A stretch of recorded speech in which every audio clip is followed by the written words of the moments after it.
Good morning and welcome to the next lecture of this video course on advanced hydrology.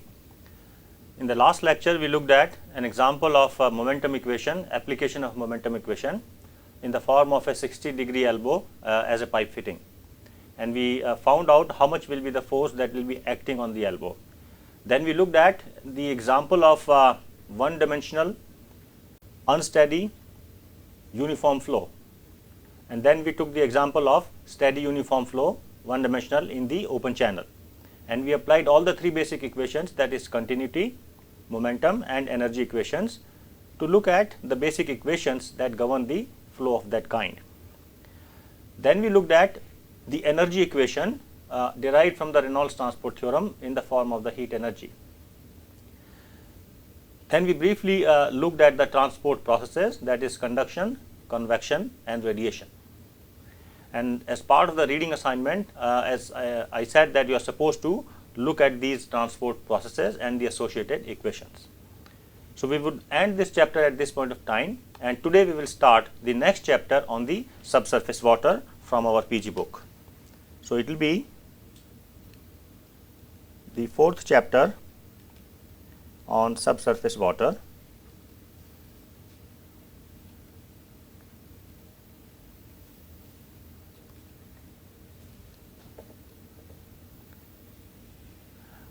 We would look at first, I am intentionally skipping the chapter 3 in the Venti Chow's book, and we will come back to that after this chapter 4.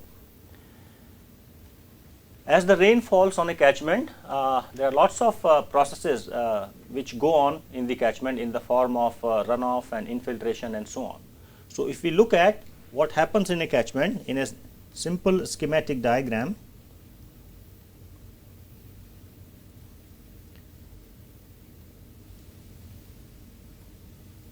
this is the ground or the ground level.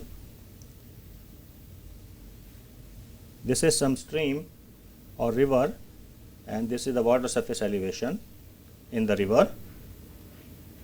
And then associated with that, we may have what is called the groundwater table. Okay. And within the subsurface zone, below the groundwater table, we have, as you all know, the saturated zone.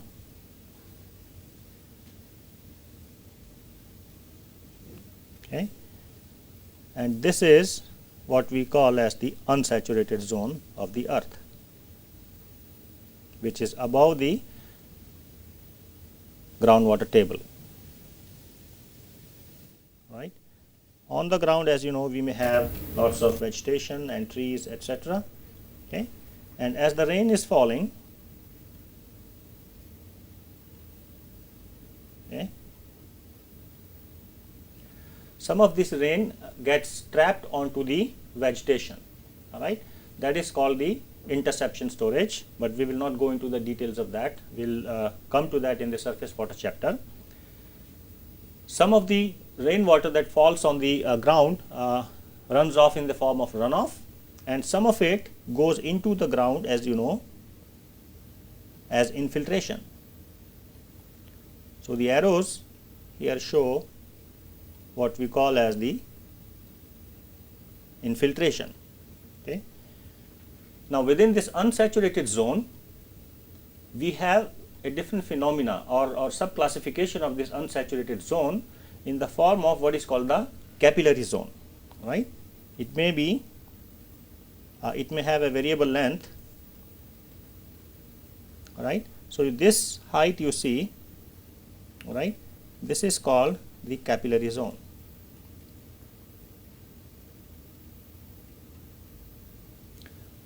I think all of you understand what is a capillary zone. It is basically the zone in which the water moves up due to adhesive forces or due to the suction forces or the capillary action. All right.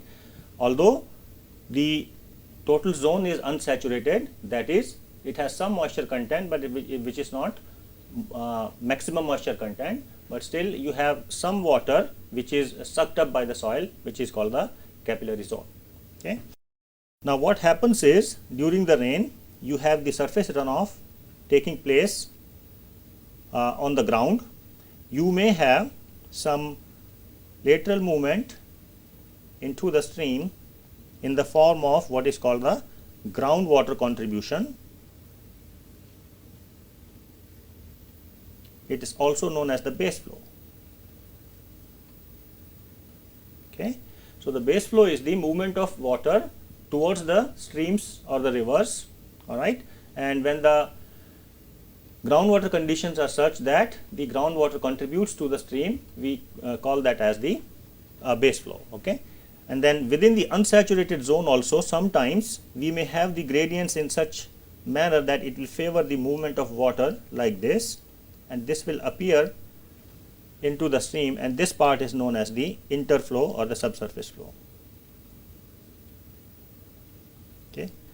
So, you see that in the subsurface zone there is a lot of activity that is taking place. There is the vertical movement of water, infiltration, there is lateral movement of water in the unsaturated zone, there is lateral movement of water in the saturated zone, and so on. Okay.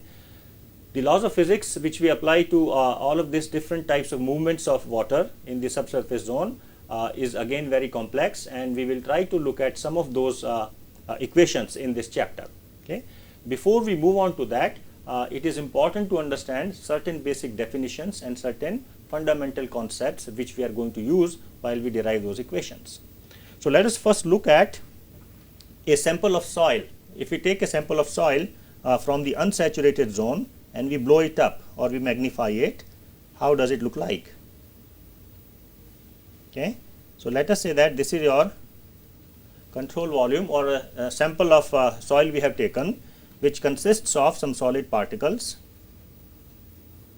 These are the soil particles or soil solids. I am going to denote this by hatched lines. This is of course a magnified view of what actually is there in the field, and then you would see that, or you can imagine that there is a slight zone around these.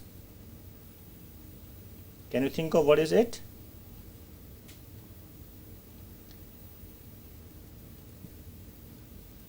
Yeah, this is the water which gets stuck around the solid particles due to the adhesive forces. Okay.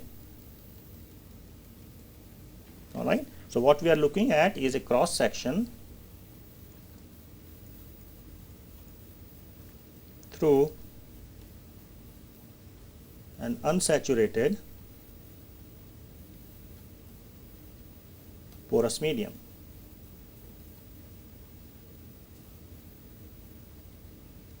Okay.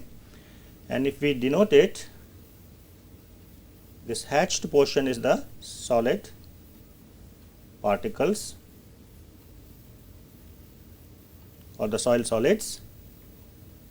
This is our regular symbol for water within the soil, and this is the air filled voids.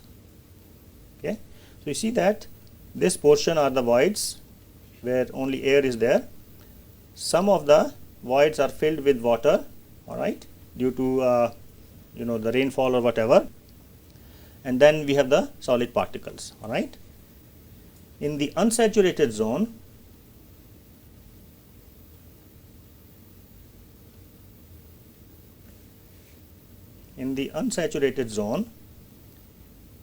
the forces that are predominant are gravity,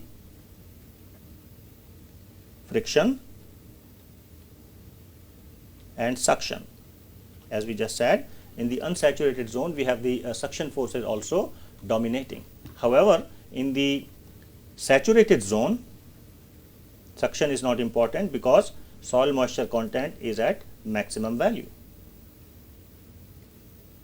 So, in the saturated zone, or that is below the groundwater table, we have only gravity and friction forces playing part. Okay. So, this is a blown up view of different components in an unsaturated soil sample. Now, associated with that, we will define certain basic soil properties which we are going to use, all right, and I am sure all of you have seen this in your undergraduate classes. One of them is, we will define, is called the porosity, and we will denote this as eta. And what is eta or porosity? It is defined as the volume of voids divided by the total volume of the soil sample. Okay. So, if we write it, it is volume of voids. So, it is a volumetric ratio between the volume of the voids and the total volume. Okay. Associated with that, let me move to the next page. We will define what is called a moisture content.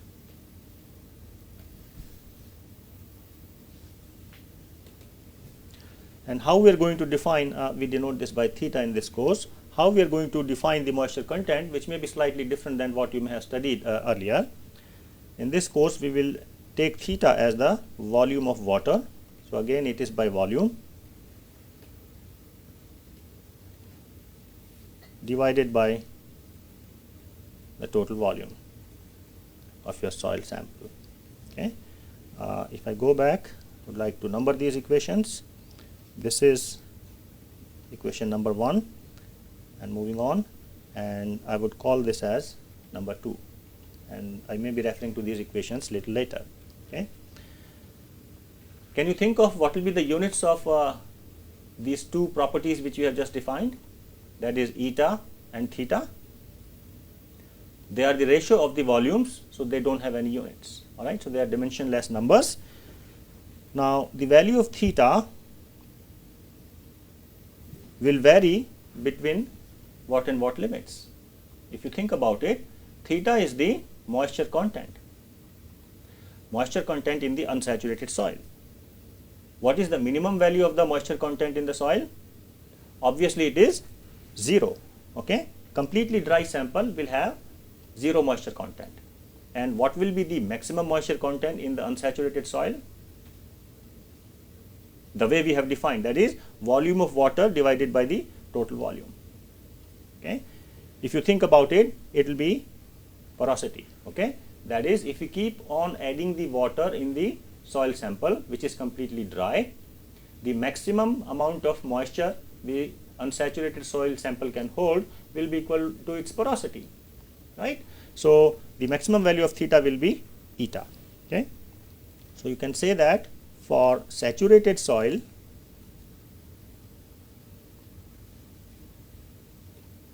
your theta will be equal to eta, and for dry soil or completely dry soil, your theta will be equal to 0.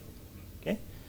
So, with these basic concepts, we will move on and we will look at the derivation of an equation which is very famous and which is the mother of all the empirical equations which you may have seen in your undergraduate classes on infiltration. Okay. So, what we will do is, we are basically trying to derive the equation for the one dimensional unsteady unsaturated flow.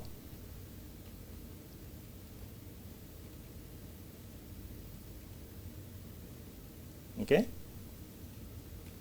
So, we are trying to derive the governing differential equation or governing equation for one dimensional flow in the subsurface zone which is unsteady and unsaturated porous medium. Okay, in the unsaturated porous medium. This will be combination of again two laws or two basic laws, that is continuity equation plus momentum equation.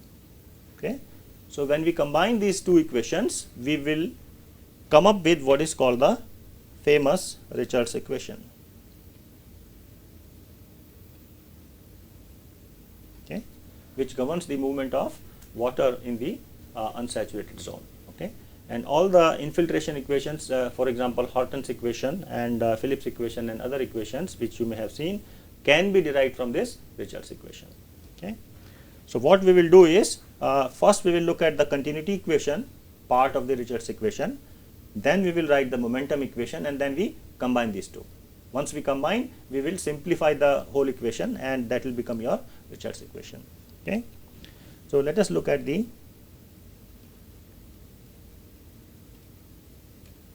continuity equation for this type of flow situation.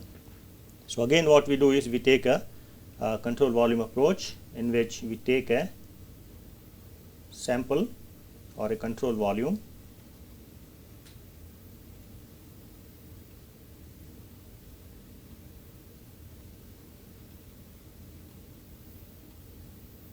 my hand drawn sketching is not very good, but you understand what we are trying to do here.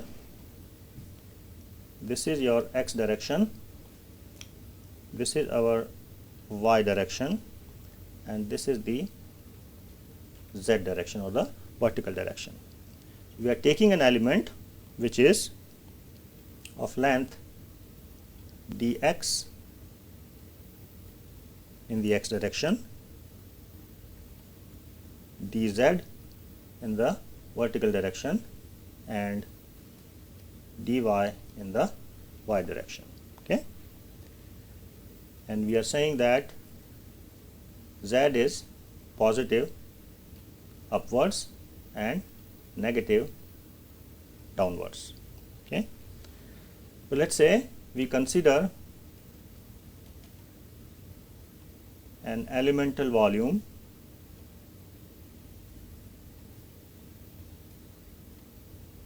in the soil, unsaturated soil, of sides dx, dy, dz as shown.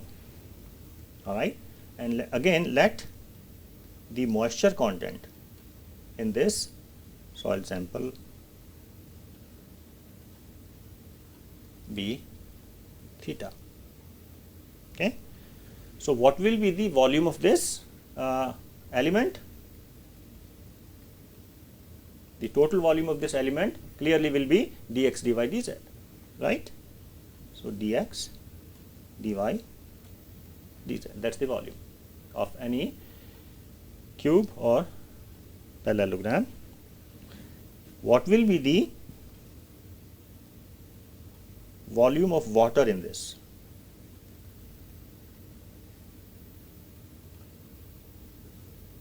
At any given point of time. Remember that this theta is the moisture content, which is a function of time, right? So theta at any time will dictate the total amount of water that is available in this soil sample. So what will be the total amount of water? We know the volume is dx, dy, dz, and the moisture content is theta.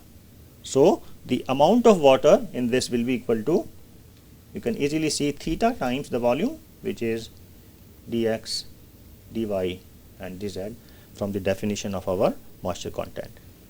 Okay. Now in this, let's say that some amount of water is flowing in the vertical direction. Let's say this is q, and if we use the Taylor series expansion, what is coming out is q plus the rate of change of q in the z direction times the length in the z direction, which is dz. Okay. Here we are saying what is q? Q is called the Darcy's flux, okay, which is, that's a total q by A, where this is nothing but the volumetric flow rate per unit area of the soil. Okay. So what we have done is we have just defined the Darcy's flux, or small q, which is like the discharge intensity. Capital Q is the total amount of discharge which is flowing through the soil sample at any given time, and small q is nothing but the capital Q divided by the area of cross section of the soil. Okay. Now what we will do is we will derive or we will apply our Reynolds transport theorem to this. Okay. Whenever we apply the Reynolds transport theorem, we define what is the extensive property to a flow situation, and in this case we are looking at the continuity equation. So it would be the mass of the soil water okay, capital B that is, and the intensive property corresponding, or beta, as we have seen earlier, would be dB over dm, which is going to be equal to 1. Okay, and as per the law of conservation of mass,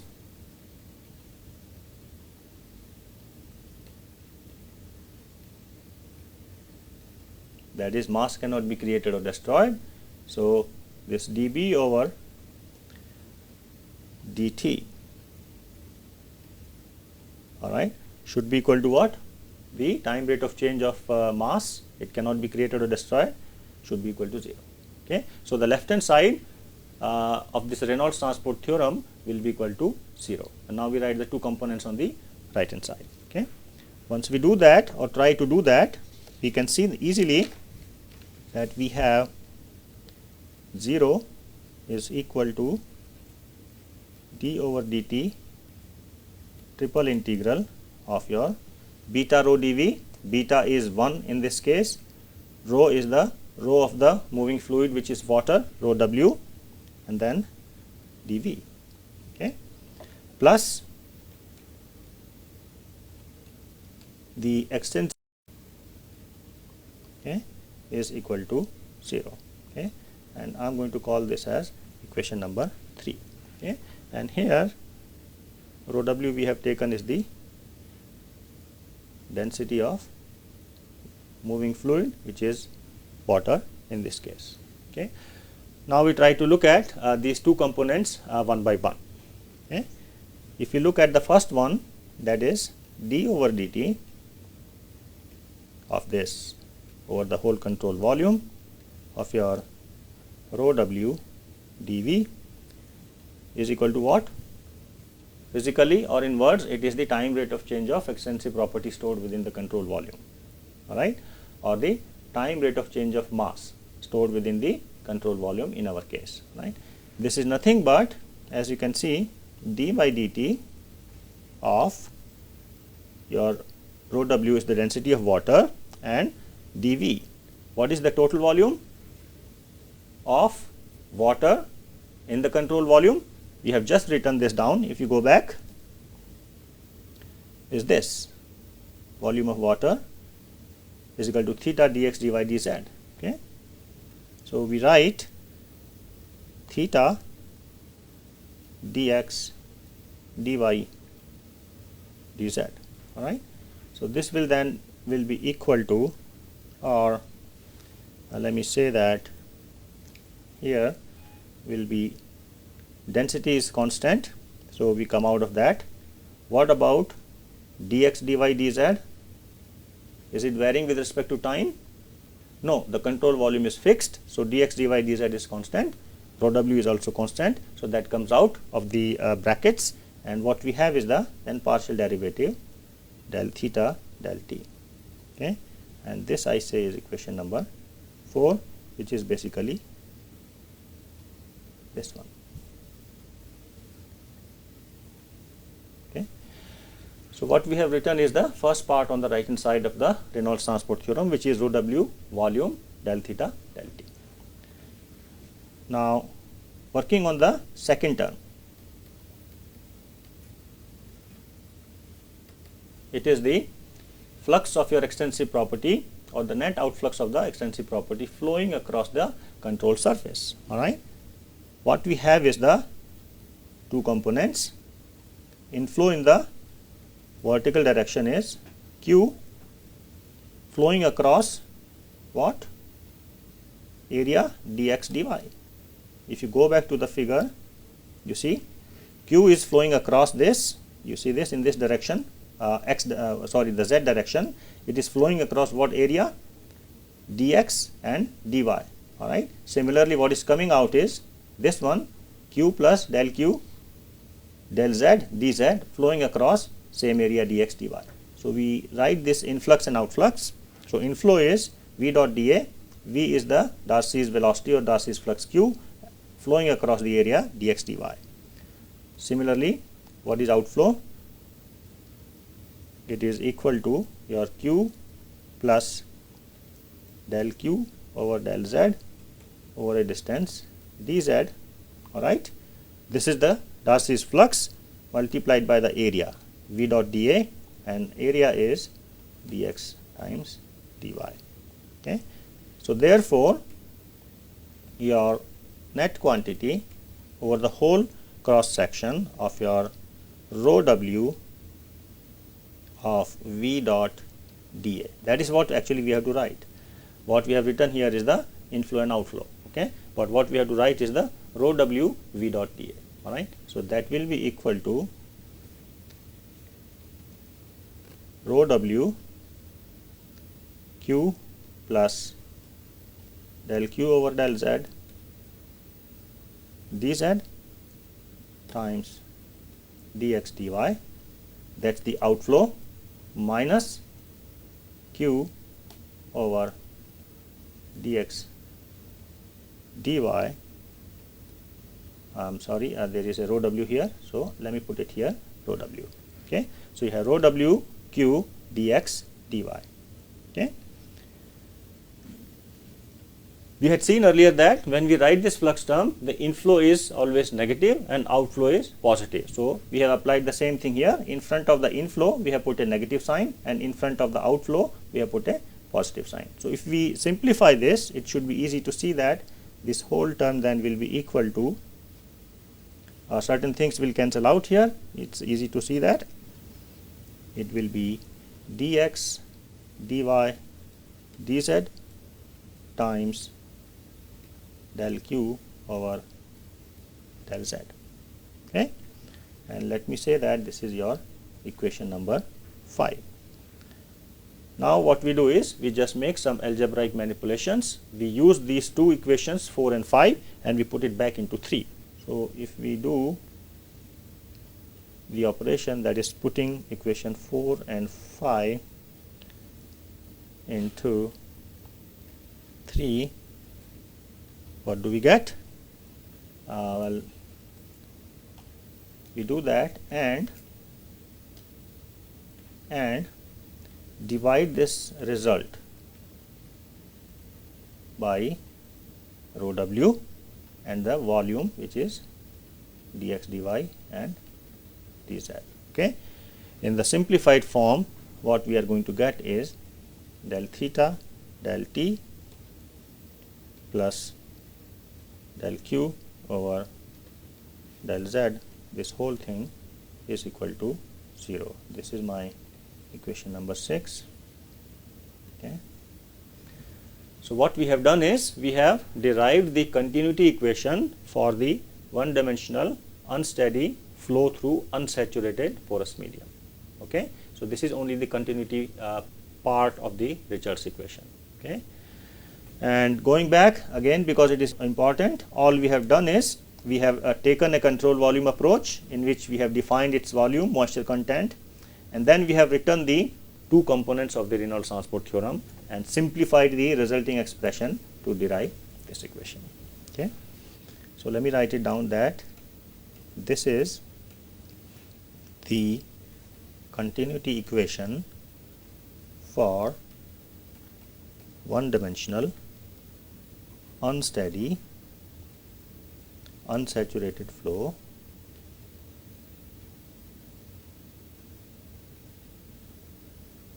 in the porous medium. Okay, so now what we do is we will move on to the momentum equation and then we combine those two.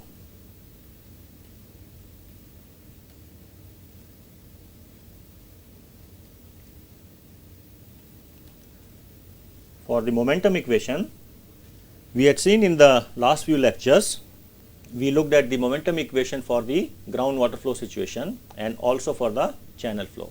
Okay, remember we had done for the channel flow, it was tau 0 is equal to gamma rs, and we applied the similar concept to the groundwater, and then we had said that this q is equal to k times sf. All right, these equations represent the momentum equation for these two different types of situations. Okay, So what we will do is we will take this equation, all right, the Darcy's law, or Q is equal to KSF, and then apply this to this unsaturated flow situation. Okay. So with that assumption, I am going to take this as the momentum equation, Q is equal to KSF, and let us say this is equation number 7, where your Q is the Darcy's flux or the velocity, okay. SF is the rate of head loss per unit length of the medium,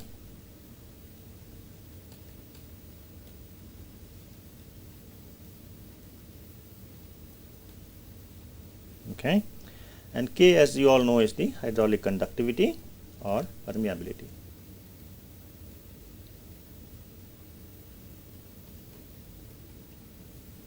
Okay. Now we have the flow taking place in the vertical direction.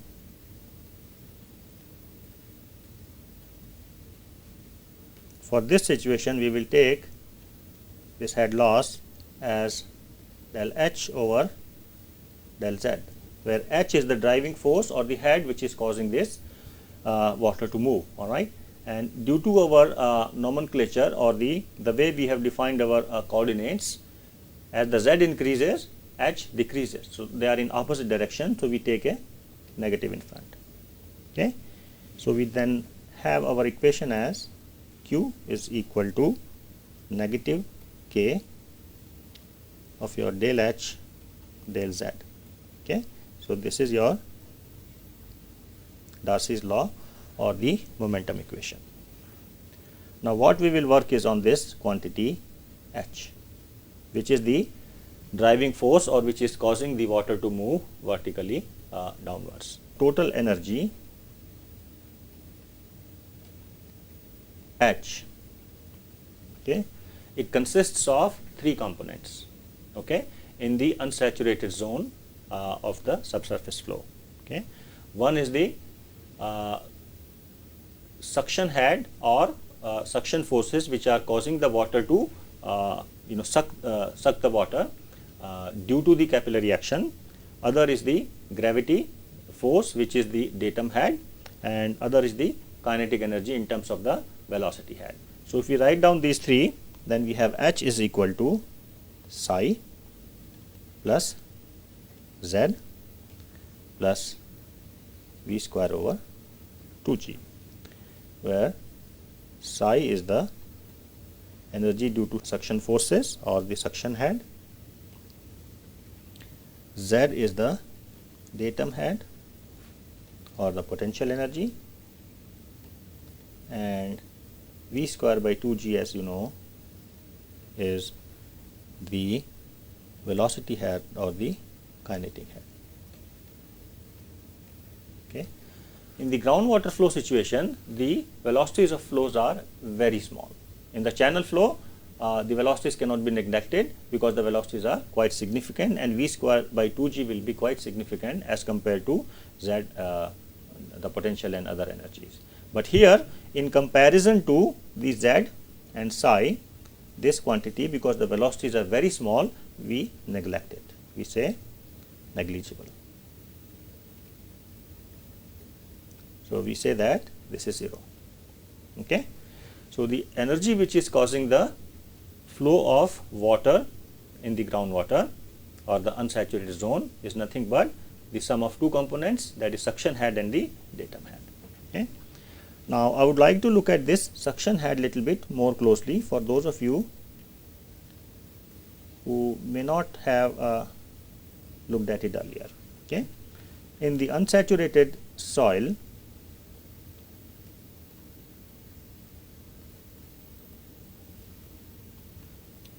there is electrostatic force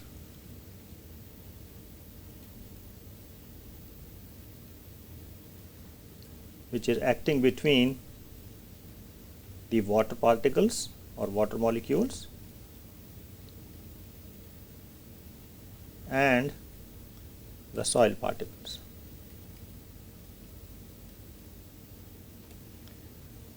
this surface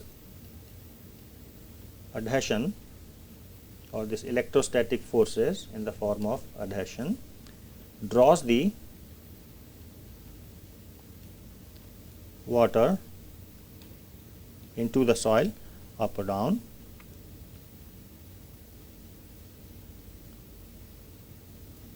and where does this water go? Around the soil particles, surfaces, leaving the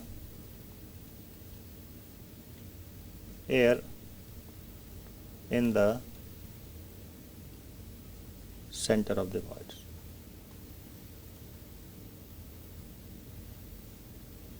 Okay. As more water is added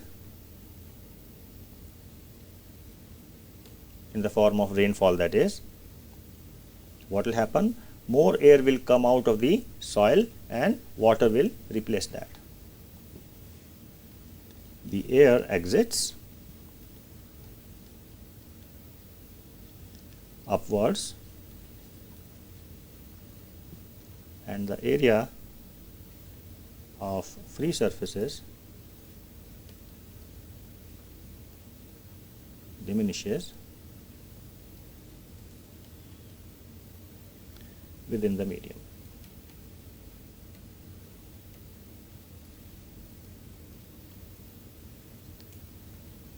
Until the medium is saturated.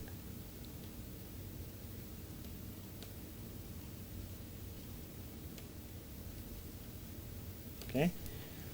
So what is happening basically is that we take the soil sample, for example, and we put some water into it. What will happen is, initially, due to the adhesive forces, the water will place itself around the solid particles. Okay. Once that is done and we increase the moisture content or we add more water, what happens is more air will be replaced by this water. Okay. And we keep on adding the water, and due to rainfall, more water enters into the unsaturated zone.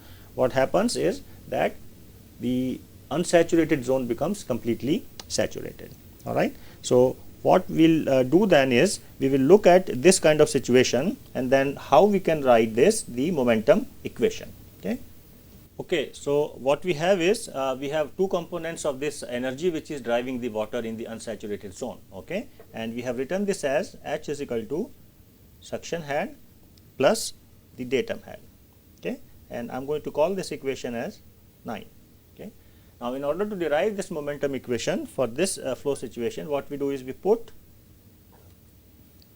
this equation 9 in equation 8. And what is equation 8? It is nothing but your Darcy's law. Okay, I think this is equation 8. I'm sorry, this is 8. Okay, so this is Q is equal to minus K del H del Z.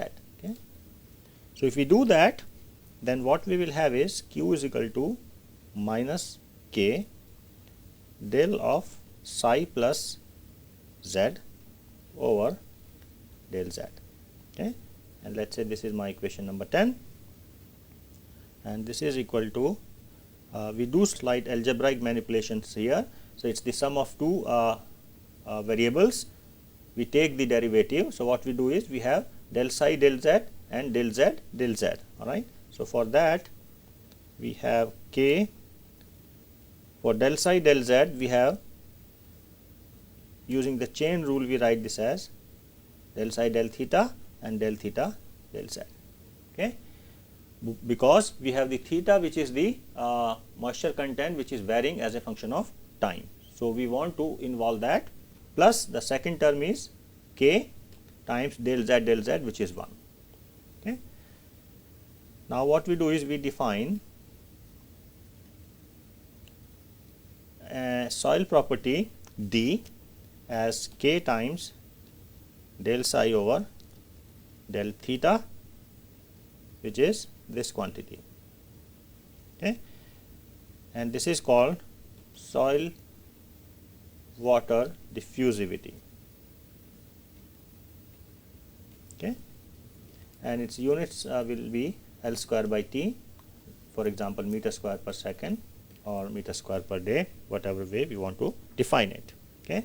So, with this notation we can write Q as minus of your d del theta over del z plus k.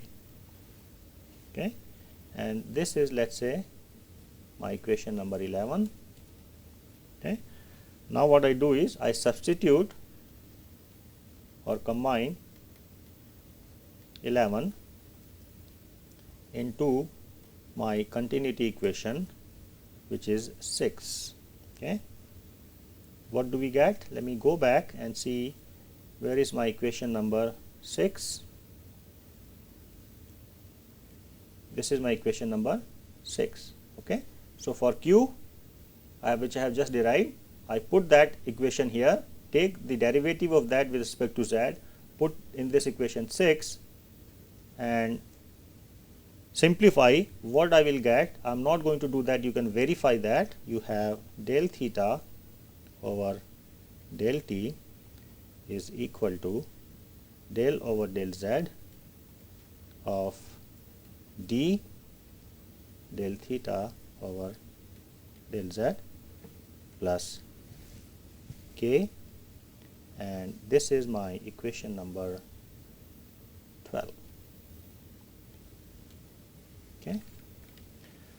Equation 12 is your famous Richards equation. Okay. So, this is your final form of the governing differential equation for one dimensional flow which is unsteady in the unsaturated porous medium. So, let me write this down. This equation 12, which we have just derived, is the famous Richards equation.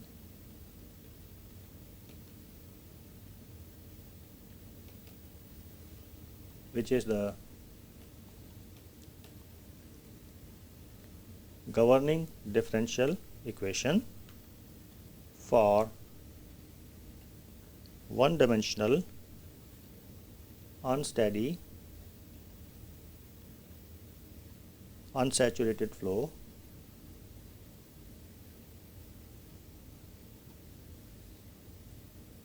in the porous medium.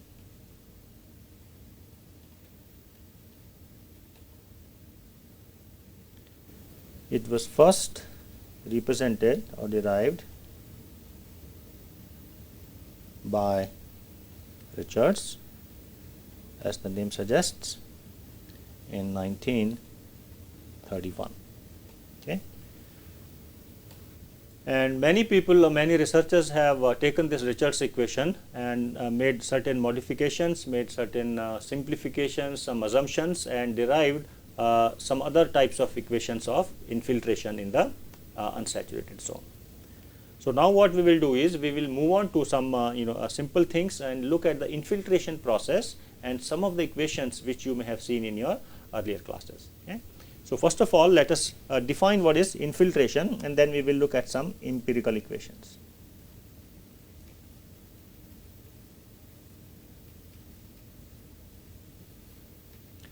As you all know, infiltration is the process of water penetrating from the ground surface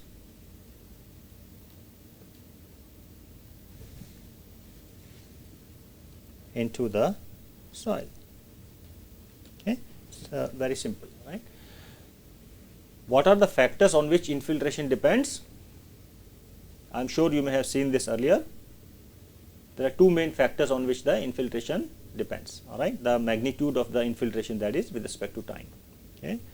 One is the soil properties themselves. All right, if you have a sandy soil, we have more infiltration taking place. If you have a clayey soil, you have less infiltration. All right. Also the surface condition. All right, what are the types of land use or land cover? If it is an industrial area, there will be a lot of paved areas, so there will be hardly any infiltration. But in the rural areas where there is a lot of vegetation, you will have more infiltration. So the runoff response from different types of catchment will be different depending upon the infiltration. That is why the infiltration process, the understanding of the infiltration process is extremely important. Okay. So writing the factors, we have the first one is, let us say, the property of the soil.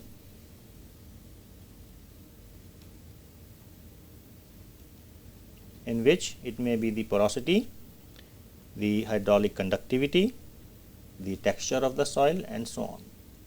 Okay. But these two are the important factors. Also the land use, land cover conditions, or the surface conditions. That is the vegetal cover and urbanization. There is more urbanization, means there will be less infiltration. Okay. Also there is one more important factor on which the infiltration depends. Okay. Let us say you have two different types of soils, or rather two different cases in which the soil type is same, land use, land cover condition is the same. All right, and the rain occurs on those two catchments, but in one catchment there was only some moisture, all right, and the other one the catchment was completely dry. All right, do you think that the amount of infiltration will be different? Yes, and the reason is because in one of the catchments the initial conditions were only at the higher level of moisture. All right, so the initial conditions or the current soil moisture conditions also dictate the amount and pattern of infiltration into soil.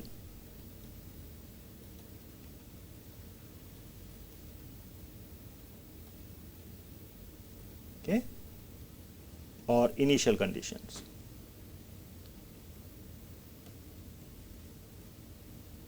That is to say, if your initial conditions are, let us say, completely saturated, if you just had some rainfall event and the catchment is completely saturated, all right, after some time there is more rainfall that occurs, what will happen?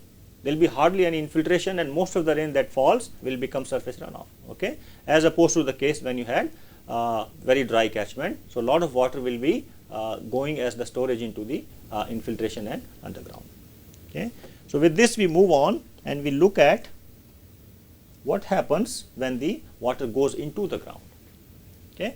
When the water goes into the ground, initially the ground is unsaturated or dry, but this moisture content in the subsurface zone changes as a function of depth. So, if we go vertically down into the ground and if we look at the moisture content, how does it look like? That is very important to understand when we are trying to model or develop some equations. Okay. So, let us look at that, which is called the soil moisture profile. Okay. This is your ground level, okay, and we are looking at the depth, and on the this x axis I am plotting theta, or the moisture content. Basically this is your ground. During a rainfall event very close to the ground, what will happen? Just below the ground level, what is the soil moisture content? During a rainfall event, it will be very close to saturation. All right. Initially the soil was dry, but as the rainfall started, just below the ground you have completely saturated conditions. So, if we plot this, you will have something like this. This is your maximum moisture content, which is theta is equal to eta, very close to the ground. Okay. As we come down at any given point of time, soil moisture profile will look like this. Okay. Where, let me draw different zones. This is your saturated zone, very close to the ground. This is the transmission zone,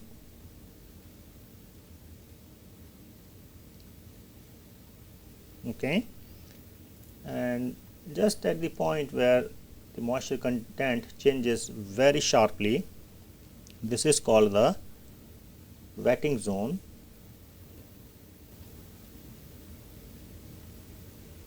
and this thing is called the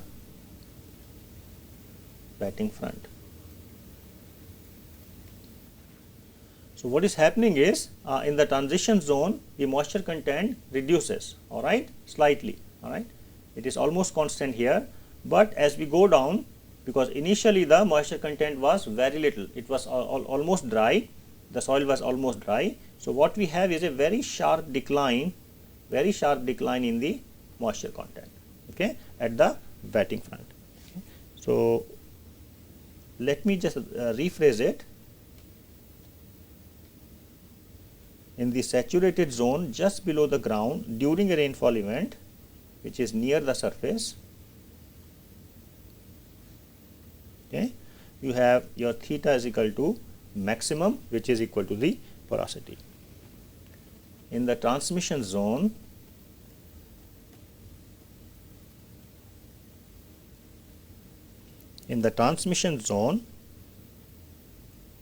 the moisture content is fairly uniform,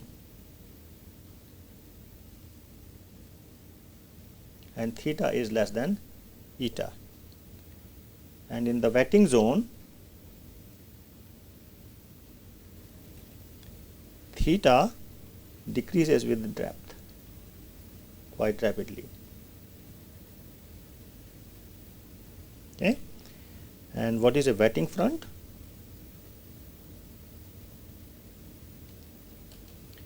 Is the zone or the surface rather where the theta changes or decreases very sharply. Okay. So to understand this, basically what we are trying to do is, let's say during a rainfall event, you just take a snapshot of the soil moisture content at any given time. All right. As the moisture is moving downwards into the soil, what is happening is it is wetting the soil. All right, because there is a rain falling from the top. Initially it was dry, but due to the rainfall, water has gone in. It has made the soil completely saturated for some time, and then as you have gone down, there is a wetting front. All right, as the time elapses, this wetting front will be completely moving down into the soil, and its length will be increasing, and the amount of infiltration will be increasing. Okay. Now what we do is, let us look at the relationship between different types of infiltration quantities. Okay. This was as far as the soil moisture profile is concerned. Now let us say we want to calculate during all this process which we have seen, our objective as engineers or hydrologists is to find out the rate of infiltration and the cumulative infiltration. So let us say the infiltration rate is equal to Ft. Okay. F is the rate of infiltration at any given time, at what rate the water is infiltrating into this soil. That is what we want to calculate. For this, understanding the process of movement of the moisture profile is important. And let us say the cumulative infiltration we define as F of t. So any infiltration equation we study, we try to determine the expression, or we try to calculate or estimate small f and capital F, that is rate of infiltration and cumulative infiltration at any given point of time. Okay. There is a relationship between these two, as all of you know, I suppose. This F of t is nothing but the cumulative, that is from 0 to a particular time t of your F tau d tau. Okay. Or in other words, we can say your small f is nothing but the slope of your capital F curve. Okay. So small f is like your intensity curve and capital F is your mass curve. Okay. So if you know the one, you can always calculate or find out the other one. All right. So if you have the infiltration rate curve available, we just integrate, and if we have the cumulative infiltration, we can differentiate. Okay. I think I would like to stop at this point of time, where we have discussed the soil moisture profile and defined what is the rate of infiltration and cumulative infiltration. Now, in the next class, we will look at some empirical equations such as the Horton's equation, Phillips equation and Green-Amt equation, how we look at those equations, how we establish those and how we can use them for practical purposes.